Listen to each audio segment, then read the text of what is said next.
Armstrong கொலை வழக்கில் முக்கிய குற்றவாளியாக கைது செய்யப்பட்ட ரவுடிங் சீசிங் ராஜா போலீசாரை தாக்கிவிட்டு தப்ப முயற்சித்த நிலையில் என்கவுண்டர் செய்யப்பட்டுள்ளார். தற்போது அவரது உடல் பிரேத பரிசோதனைக்காக சென்னை ராயப்பேட்டை அரசு மருத்துவமனைக்கு கொண்டுவரப்பட்டுள்ளது.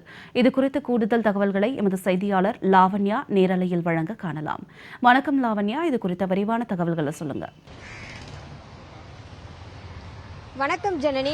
இன்று நீலாங்கரை பகுதியில் ஆம்ஸ்ட்ராங் கொலை வழக்கில் கைது செய்யப்பட்டுள்ள சீசிங் ராஜா என்கவுண்டர் செய்யப்பட்டு அவரது உடலானது அரசு பொது மருத்துவமனைக்கு, அதாவது ராயப்பேட்டையில் இருக்கக்கூடிய அரசு பொது மருத்துவமனைக்கு பிணக்கூறாய்வுக்காக கொண்டு வரப்பட்டிருக்கிறது.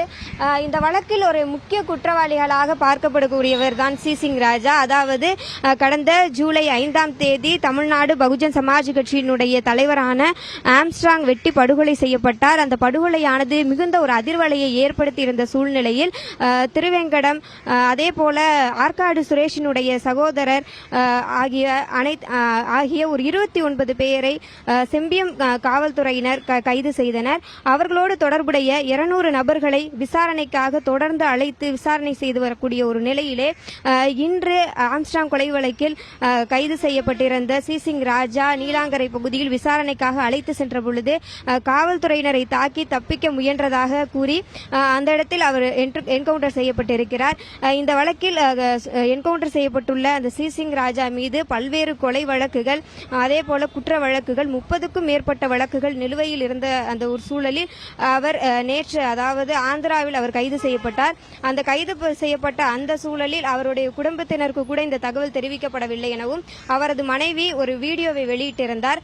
அதாவது கடந்த 2 வருடத்திற்கு மேலாக அவரோடு குடும்ப வாழ்க்கை நடத்தி வருவதாகவும் அந்த 2 வருடங்களில் அவர் எந்தவிதமான குற்ற சம்பவங்களில் ஈடுபடவில்லை எனவும் திருந்தி ஒரு நல்ல நிலையில் தான் வாழ்ந்து வருவதாகவும் காலையில் அவர் வெளியில் சென்ற அவர் திரும்பி வீட்டிற்கு இன்னும் வரவில்லை எனவும் தன்னுடைய கைக்குழந்தையை வைத்து கண்ணீர் மல்க அவர் பேசினார். தன்னுடைய கணவரை காவல்துறையினர் கண்டிப்பாக என்கவுண்டர் செய்வார் என்ற ஒரு பயத்தில் இருக்கிறேன். என்னுடைய கணவரை, அவருடைய உயிரை மீட்டு இந்த தமிழக அரசு தான் தர வேண்டும் என்று அந்த வீடியோவில் அவர் பேசியிருந்தார்.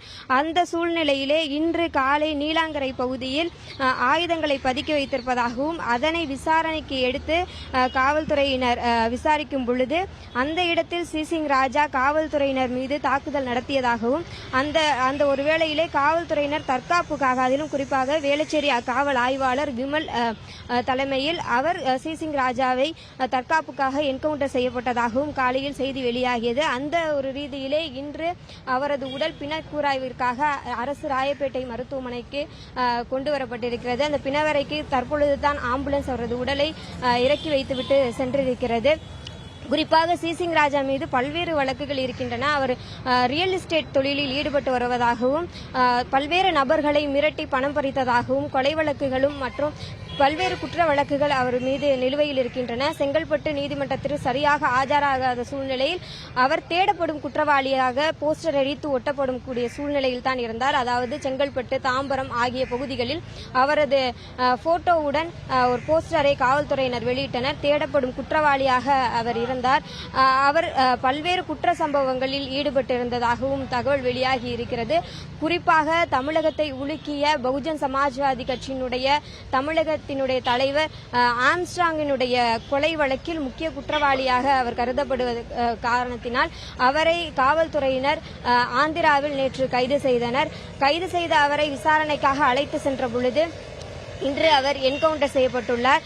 காவல் ஆணையராக அருண் தலைமையேற்று இது 3வது என்கவுண்டர் என்று கூறப்படுகிறது. அதாவது ஆம்ஸ்ட்ராங் கொலை வழக்கில் தொடர்பு கொண்டு முக்கிய குற்றவாளியாக கருதப்பட்ட திருவேங்கடம் கடந்த அந்த வழக்கில் விசாரணையின் போது என்கவுண்டர் செய்யப்பட்டார். அதே வேளையிலே சென்ற வாரம் காக்காத்தோப்பு பாலாஜி என்கவுண்டர் செய்யப்பட்டார். நேற்று கைது செய்யப்பட்டு இன்று காலையில் சீசிங் ராஜா என்கவுண்டர் செய்யப்பட்டிருக்கிறார். அதாவது திமுக பொறுப்பேற்றாலே ரவுடிகளின் அராஜகம் அதிகரிக்கும் என்று மக்கள் மத்தியிலே பரவலாக பேசப்பட்டிருக்கக்கூடிய சூழ்நிலையிலே ரவுடிகளினுடைய அந்த அராஜகத்தை கட்டுக்குள் கொண்டு வர வேண்டும் என காவல்துறை எடுக்கக்கூடிய ஒரு என்கவுண்டர் சம்பவமாகத்தான் இது பரவலாக மக்களிடையே பேசப்பட்டு வருகிறது.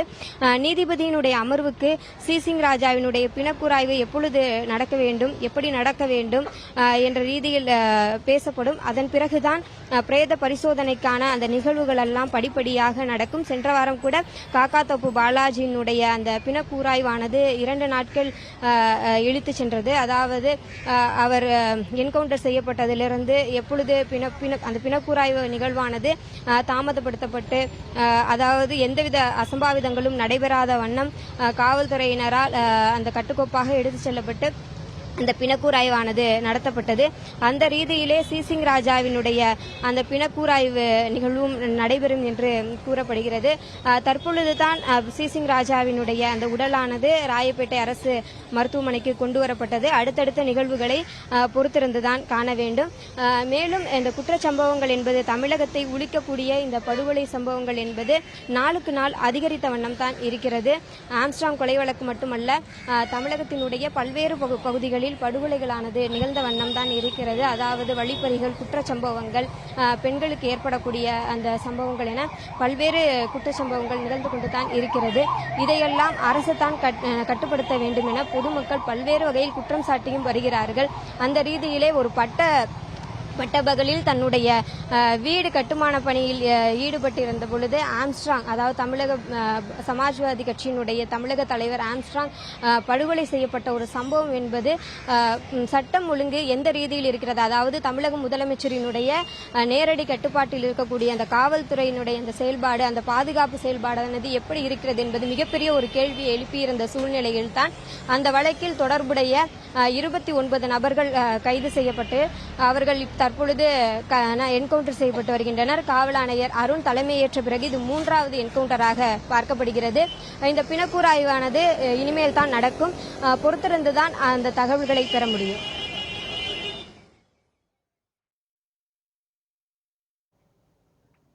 ஆம்ஸ்ட்ராங் கொலை வழக்கில் 2வது நபராக என்கவுண்டர் செய்யப்பட்ட ரவுடி சிசிங் ராஜாவின் உடல் ராயப்பேட்டை அரசு மருத்துவமனைக்கு பிரேத பரிசோதனைக்காக கொண்டுவரப்பட்டுள்ளது. இதுகுறித்த விரிவான தகவல்களை வழங்கியமைக்கு நன்றி லாவண்யா.